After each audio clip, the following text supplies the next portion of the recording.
fi may gaare ak sama biti fi mu nekk solo wu quoi mais dafa xaw a loxo tuuti nag parce que benn genre parc la boo xam ne dama fay laxase oto quoi man dama julli tuuti rek waate doomu si oto bi ma taalee oto bi nag mu ñëw taal oto bi quoi donc jour boobu nag dama doon defaraat clim bi ba xam clim bi dafa bi baax na wala déet bi ma taalee oto bi ma nekk si clim bi naan film bi baax maag sedd naam seddul jékki-jékki rek dégg ko li teel oto bi ngaañ du ne teel oto bi rek mu tiit nekkat fi mu naan tey fi may gestoo moom mi ngi xàcc di dóor quoi paaka fi muy xàcc di dóor nag bëgg may tem si loos fekk man gestu rek teg mi sama loxo rek paaka bi tegu sama loxo ma téye ko paaka bi daal sama loxo quoi boo ko téye nag ma bàyyi ma bañ a bàyyi nag ma wëlbati ko nag fekkat ko si ginnaaw moom xaaye saa boobu dafa toog ma fâché nag ba maîtriser ko nag ba nangu paaka bi si moom parce que bàyyiwu ma instant boobu maa ko force quoi léegi bi ma nangoo paaka bi nag xii laa ko jamate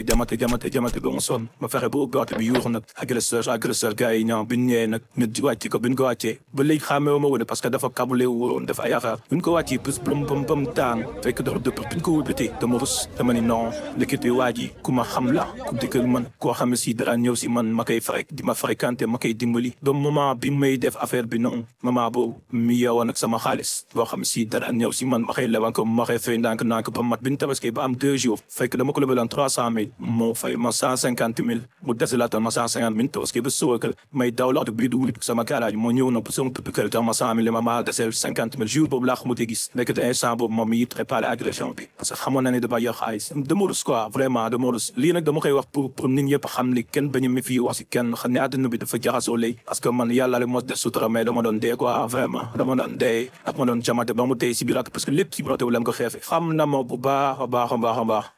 xam na ni timit dama doon yor xaalis parce que dafa ma doon fréquenté quoi da daan ñëw si man ma koy jox ay marché des fois quoi ndekete dafa kabuliwu takk masque def ay affaire bi muy ñëw si oto bi sax boobu mii indaale benn weñ goo xam ne si xam naa ne ma ko nuroon a dool quoi bu ma jëmee ba pare ak benn saaku boo xam ne si la na doon def xaalis bi mais yàlla moom moo si def sutura quoi mais vraiment dama doon faatu quoi noonu bi mu amee biñ ko wëlbatee nag laay soog a xam parce que xeex nan ba ma jam ko ban génne ko oto bi biñ ko wëlbatee laay soog a xam waa di kan la def ma bettu quoi parce que koo xam si yow da nga ko doon dimbali di ko abal sa alal di ko dimbali di ko def ay marché muy mën a am dara mu wëlbati yu bëgg laa rey ba li def sa alal loolu moo ma yéem quoi te jotewuñu dara dudul chef dam xam na ne yor naa xaalis mo ni naa ko agressé na ma jël xaalis bi rey ko quoi parce que dafa ma bëggoon rey si biir oto bi quoi parce que loolu intention boobu leeral parce que ku yor paaka yor weñ yor saaku moo xam si na doon def xaalis mais après nag def na jugement jàpp na ko mu def reconstitution des faits nangu ni moo def lépp après yóbbu ko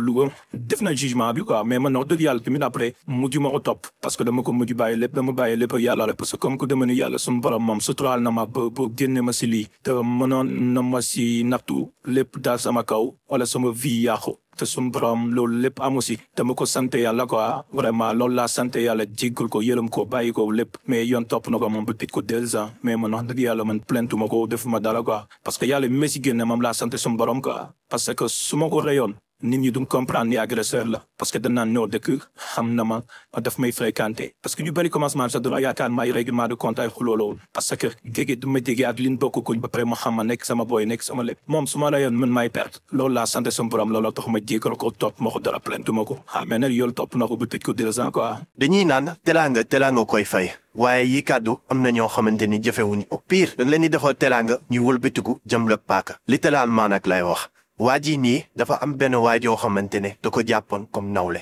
mu def ko xarit yi daan nekk suba ngoon daan ko doon génnee si ay situation di ko jox ay marché muy liggéey di ko lebal xaalis lu bu ko woon dara si boppam waaye moom nu mu jàppe woon waa ji yàppewu ko noonu xoolewu ko woon sax noonu xaritam bi daal di def plan pour jéem a dal si kawam nangu alalam xaritam bi dem ut gant ut paaka masque wu bàyyi ba waa ji dugg si otom pour préparer nii bi waa ji daal di koy agressé commencé di ko budda jam paaka mais li yàlla di def rek waa ji dëpp mbir mi daal di jàmmaarloof moom ñoom ñaar ñu daal di jàppante waa ji daal di récupérer paaka bi si agresseur bi commencé koo jam coow li ba mu commencé bari foofu si la nit ñi commencé ñëw gis ne waa ji dañ ko doon jéem a agressé ñu jàpp waa ji waaye instant boobu noonu waa ji ñuy agressé mënu woon gëm liy xew ku mu jàppe woon doomu ndeyam moom moo ko doon jéem a agressé sa waaye réer nag xamatul fu mu nekk mbir mi nag traumatisé ko dëgg parce que ki mu jàppe woon comme xarit moo ko bëggoon far mbir mi nag yóbbu nañ ko si yoon justice def na wàllam mais waa ji bëggul woon porter plainte parce que xam na ne waa ji xam na ay mbokkam loolu si weesoo moom mënu résilier wu ne xaaral ma porter plainte waa ji justice def na liggéeyam ba tax na agresseur bi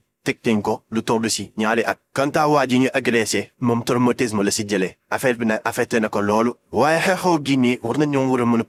poser wu la question est-ce que ala war na jar yéene tey nit defaral la teraanga mi jël fay ko si lu ñaaw yi nii ana lan moo mën a pousser nit muy def jëf yu ñaaw yu mel nii question yooyu noonu mën naa wax ne ñëpp posé wu nañ ko waaye su nekkul yéen lan mooy doon seen réaction est-ce que di ngeen porter plainte waa ji wala da ngeen di bàyyi mu sedd pour pousser plus loin est-ce que wóoru mën a tax nit ñi wala gën a mën a sóor seen kaaraange question yooyu dañuy bàyyi ngeen jox ñu cette réponse à travers les commentaires quant à ñun ñoom leen di wax ba beneen incha allah bu leen fàttee abonné wu à lâcher à benn pouce bleu bu beneen yoon